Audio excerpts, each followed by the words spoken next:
explosion de joie, soulagement et un bonheur immense. Ce sont sans doute les sentiments qui nous animent tous après ces 90 minutes. Il n'y a que Manchester United. Seul ce club était capable d'offrir à ses supporters des émotions aussi indescriptibles. La victoire 3-2 contre Burnley fut une course-poursuite haletante. Ces 90 minutes à Old Trafford sont le microcosme parfait, le résumé idéal de la nature de cette équipe sous Ruben Amorim, à l'heure actuelle flamboyante et destructrice en attaque, mais aussi extrêmement fragile et risquée en défense. Et maintenant, sans plus vous faire attendre, commençons l'analyse tactique de Manchester United dans ce match.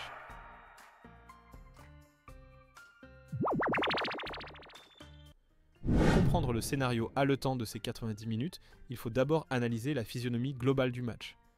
Ruben Amorim et Scott Parker semblaient s'être mutuellement et minutieusement étudiés. Manchester United, fidèle à ses habitudes, a immédiatement déclenché un pressing, mettant constamment sous pression les défenseurs de Burnley dès l'entame. Mais en face, Burnley n'a pas été en reste. Ils ont répondu avec exactement les mêmes armes, leurs joueurs se jetant vers l'avant, pour ne laisser aucune seconde de répit à la construction de United. Lenny Yoro, par exemple, était constamment harcelé, l'empêchant de délivrer des passes de précises. La conséquence fut une sorte d'accord tacite et involontaire entre les deux équipes. Il était quasiment impossible de construire court depuis l'arrière. Le jeu long est alors devenu la seule solution viable. Vous pouvez voir sur ce schéma comment les Red Devils ont opéré dans les premières minutes. On a constamment vu le gardien de Manchester United Beyonder, au lieu de jouer avec ses défenseurs, être contraint d'allonger le jeu sous la pression. Et sur ce match, je tiens à souligner l'excellente qualité de son jeu au pied. Il a agi comme un véritable meneur de jeu reculé, réussissant des passes longues et précises qui cassaient le pressing de Burnley et initiaient directement les attaques. Cette action est un exemple typique de sa capacité à lancer le jeu.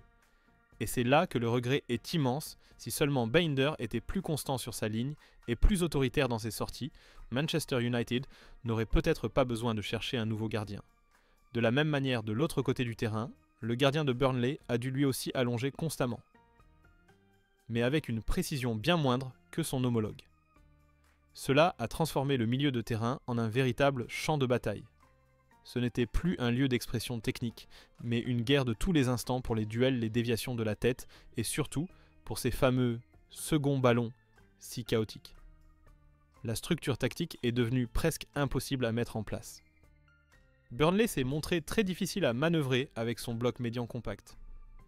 On a vu Kyle Walker-Peters suivre Mason Mount en permanence, tandis que de l'autre côté, Mbeumo était lui aussi constamment au marquage de Maxime Estève. Paradoxalement, ce match incontrôlé et chaotique est involontairement devenu le scénario idéal pour Manchester United. Car dans le chaos, lorsque la structure est rompue, c'est là que la qualité et le talent individuel supérieur font la différence. Quand une situation désordonnée apparaît, des joueurs comme Matheus Cunha, Bruno Fernandes ou Mason Mount peuvent alors exploiter leur capacité à créer le danger.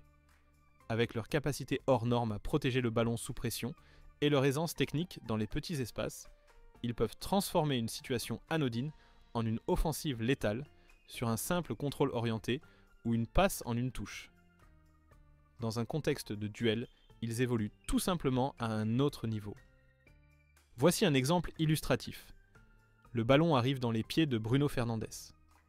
Sans une seconde de réflexion, sans une touche de trop, le capitaine décoche une passe de l'extérieur du pied assassine.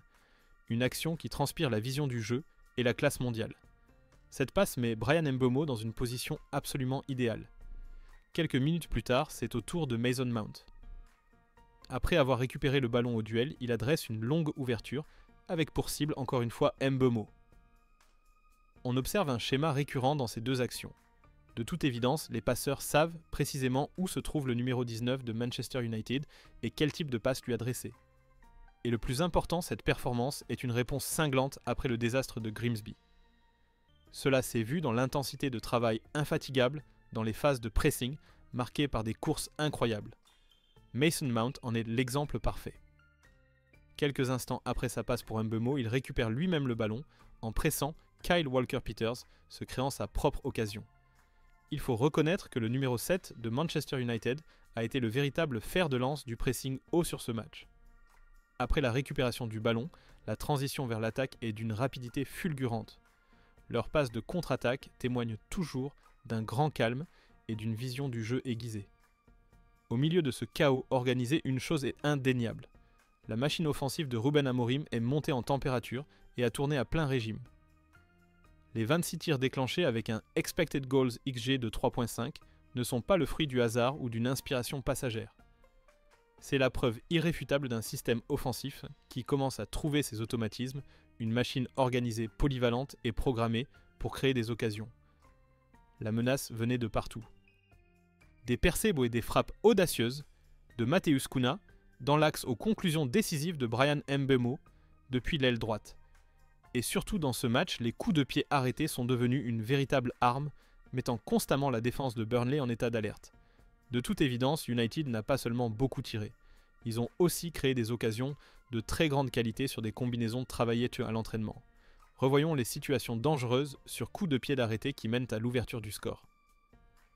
Sur le coup franc de Bruno de Ligt, Cunha Yoro et Mason Mount aspirent les défenseurs forçant le bloc de Burnley à reculer, ce qui libère Casemiro pour placer sa tête. Ou plus tard sur le corner de Mbeumo, la tête de Mount qui heurte la transversale. Peu de temps après, c'est Amad Diallo qui est à la conclusion après un corner de Bruno.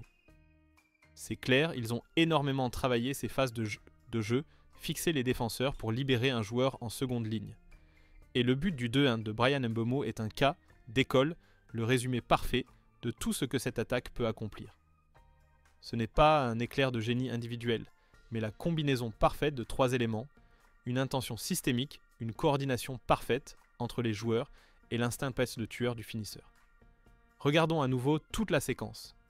Tout part d'un long dégagement intentionnel du gardien Bayindur, une approche directe qu'Amorim affectionne. Joshua Zirkzee dans un rôle de pivot exécute sa mission à la perfection, il dévie le ballon de la tête dans l'espace pour Diogo Dalot qui surgit de la deuxième ligne.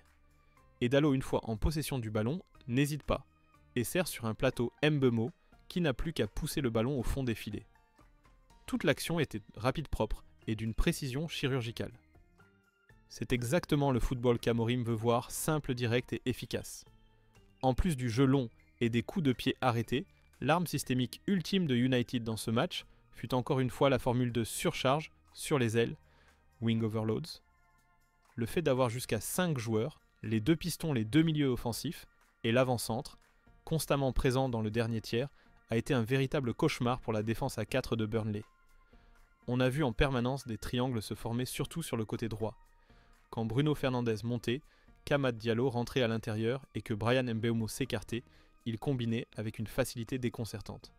Des 1-2 des dédoublements rapides ont constamment déchiré le couloir de Burnley, créant d'innombrables situations dangereuses et amenant directement les pénaltys décisifs. La machine offensive d'Amorim, une fois qu'elle est lancée, est vraiment très difficile à arrêter. Un scénario qui n'était pas encore celui qu'on attendait. Beaucoup de tirs. Les joueurs clés ont enfin trouvé le chemin des filets pour se libérer mentalement. De toute évidence, le Manchester United de Ruben Amorim commence à retrouver la confiance perdue. Les schémas offensifs sont plus clairs, les automatismes commencent à se créer, et avec 62% de possession, l'équipe a prouvé qu'elle pouvait totalement imposer son jeu face à des adversaires jugés plus faibles. Ce sont des signaux extrêmement positifs, les lueurs d'espoir que nous attendions après ces 3 premières journées. Mais le football n'a jamais qu'une seule facette. Et c'est précisément cette victoire qui expose des lacunes alarmantes. Burnley en 90 minutes n'a eu que 2 occasions vraiment franches et ils ont marqué 2 buts. Qu'est-ce que cela nous dit ? Ce problème est-il lié au système tactique actuel ?